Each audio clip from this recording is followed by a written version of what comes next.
ছোটো বড়ো সবাইকেই জানে নববর্ষের প্রীতি ও শুভেচ্ছা। তো সকালবেলায় চলে এলো একটা পার্সেল, দেখো এখানে আছে হেয়ার স্প্রে আর একটা ময়শ্চারাইজার।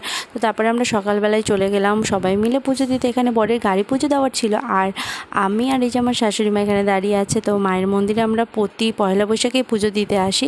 আর ওই যে রাস্তার ওই পাশে বর গাড়ি নিয়ে দাঁড়িয়ে আছে, আর সোনা তার দাদার কোলে করে মন্দিরে আসছে। তারপরে আমরা মন্দিরে চলে এলাম। এখানে মায়ের মুখ তোমাদের অনেক দূর থেকে দর্শন করলাম, কারণ কাছে গিয়ে ভিডিও করতে পারিনি। তাই এখানে এসে আমরা ভীষণ আনন্দিত হই। এখানে খুবই ভালো লাগে মায়ের মুখটা দেখলে। আর সোনা এখানে এসে ভীষণ আনন্দ পেয়েছে, ও এখানে নাচ করছে, দেখো পাপার সঙ্গে কি বলছে আর নাচ করছে। আর এখানে পুজো দেওয়ার পরে আমরা ভোগ প্রসাদ গ্রহণ করলাম। আর এখানে আমার বর যেহেতু গাড়ি পুজো দিতে নিয়ে এসেছিলো, তো এখানে গাড়ি পুজো হয়ে গেছে। আর তারপরে পুজো টুজো দেওয়া হয়ে গেলে আমরা চলে গেলাম বাড়ি, আর রাতে চলে গেলাম মেলায় ঘুরলাম, প্রচুর ভিড় ছিল। আর তারপরে ঘোরাফেরা করার পরে কিছু খাওয়া দাওয়া করে সোজা চলে এলাম বাড়িতে। এখানে দেখো নাগরদোলা, তোমরা কে কে নাগরদোলায় চড়তে ভালোবাসো আর কে কে ভয় পাও এটা জানিও।